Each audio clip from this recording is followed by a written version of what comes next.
Most riders are chasing the same bikes. The loud ones, the flashy ones, the ones with price tags bigger than their personalities. But here's the catch. Some of the best motorcycles you'll ever throw a leg over are the ones no one's even mentioning.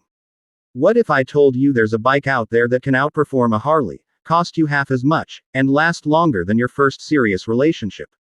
Stick around. These overlooked machines are about to blow your mind. Number 10.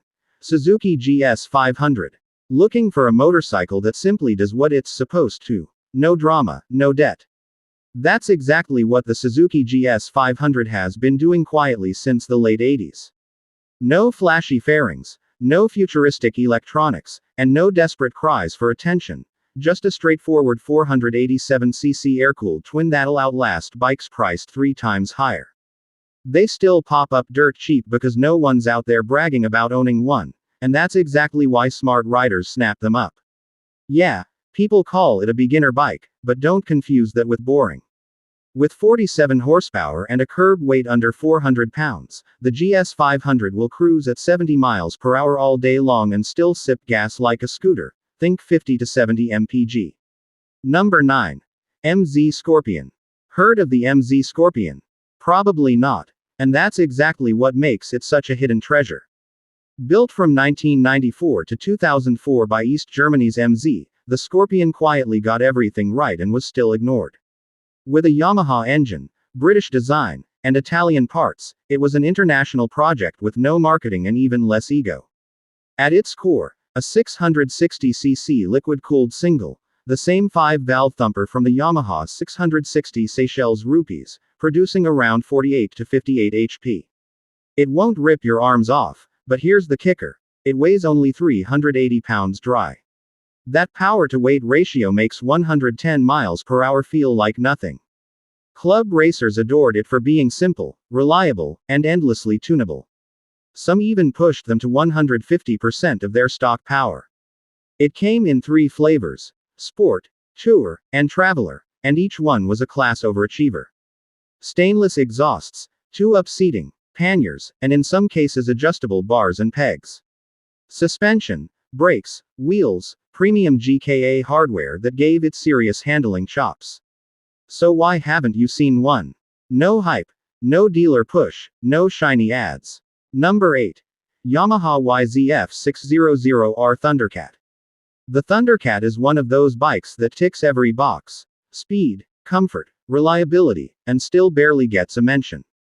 Built from 1995 to 2007, it filled the gap in Yamaha's lineup. Not quite the aggressive R6, but also far from entry level. Just a smart, well-rounded sportbike that slipped through the cracks.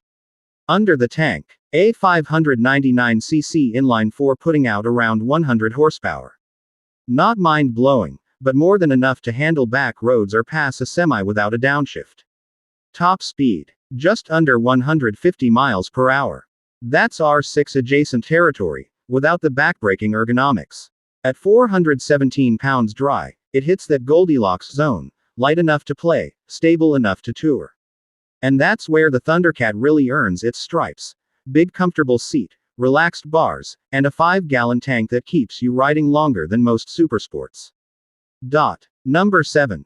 Kawasaki Zephyr 550. Looking for that vintage 4-cylinder thrill without the vintage price tag? Meet the Kawasaki Zephyr 550, one of the best-kept secrets in the Japanese used market. This sleeper debuted in the early 90s, right as everyone was chasing high-tech sport bikes. Kawasaki said, "Let's bring back the 70s. The result? A tribute to the legendary Z1, with all the retro flavor and none of the old-school headaches. Performance-wise, it's not outrageous, but it doesn't need to be. About 50 horsepower from a smooth, air-cooled inline-4. Top speed, around 110 miles per hour. But the mid-range, that's where the magic lives. It's real-world power. The kind you actually use. Maintenance. Basic. No liquid cooling. No computers, just a bulletproof analog motor. Keep the carbs clean, and this thing will outlast you. As for comfort, upright seating, wide bars, low saddle. It's beginner-friendly, city-friendly, and budget-friendly. It disappears beneath you in the best way, until you realize you've been grinning for the past 20 miles. So why don't you see them everywhere? Because the bigger Zephyrs. Number 6. Yezdi Road King. Now here's a name that'll light up the eyes of old school Indian riders, the Yezdi Road King. Behind that name, one of the coolest two-strokes you can still snag for next to nothing. Built like a brick, louder than a thunderclap, the Road King carved out a cult following. It had a 246cc two-stroke engine that barked with dual exhausts and torque-heavy punch. The same lever worked as both kickstarter and gear shifter. Yeah, weird, but totally part of its vibe. Why do people overlook it? Easy. Kickstart only, smoky two-stroke, and quirky shifting. Not exactly plug and play. But because of that, demand stayed low, and that's where the smart money goes. The Road King didn't fade out because it was bad. Number 5. CFMoto 300SS. Here's a truth most riders won't admit out loud. If the CFMoto 300SS had Yamaha or Honda written on the tank, it'd be flying off dealership floors. But because it's made in China, most people don't even give it a second glance. And that's exactly why it's so cheap, and so criminally underrated. Let's cut through the noise. No, CFMoto doesn't have the legacy of the Big Four, but they've come miles from where they started. The 300SS isn't a copy. It's tight, polished, and way more refined than anyone expects. At just $4,599 brand new, the 300SS offers way more than it should. You're getting a 292cc liquid-cooled single, Bosch fuel injection, slipper clutch, full LED lighting, Bluetooth, and a sharp 5-inch TFT display, all tech you normally see on bikes that cost $2,000 more. The styling, race-inspired, with edgy fairings and angular lines, it looks like a baby Panigale just begging to be ridden hard. And the performance? Dead solid. 29 horsepower, top speed just shy of 90 miles per hour, and a planted, responsive feel through corners. Fast enough for commuting, fun enough for weekend blasts, and forgiving enough for new track riders. So why isn't it more popular? Two main reasons: badge snobbery and limited dealer support. Parts availability can be hit or miss, and mainstream motorcycle media barely touches it. Number 4. BMW R115 OGS. This is the kind of bike that could roll through a war zone, shrug off the debris, and still get you home in time for dinner.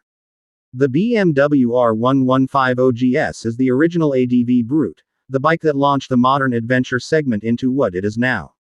And somehow, it's still flying way under the radar. That's great news for smart buyers. While everyone's chasing the newer R125 OGS with its spaceship dashboard and $25,000 price tag, the R115 OGS is quietly sitting in the used market, offering 90% of the capability for 30% of the cost. So why is it so affordable? For starters, it got overshadowed. The adventure trim stole the spotlight thanks to long way round and all the hype. The standard R115 OGS. No camera crew. No glossy marketing. Just function over flash. Second, most used ones have miles. 60,000 or more, which scares off casual buyers. Number 3. Suzuki GS 750. Back in the late 70s, the world was drooling over the Honda CB 750 and Kawasaki Z1. Meanwhile, Suzuki quietly rolled out a bike that arguably did everything better, with none of the fanfare. That bike was the GS 750. It didn't scream for attention, didn't try to be edgy, it just worked. And that's why it's one of the most underrated Japanese classics still within reach for normal folks. The GS 750 launched in 1976 into a market dominated by titans. But instead of going for shock and awe, Suzuki focused on refinement.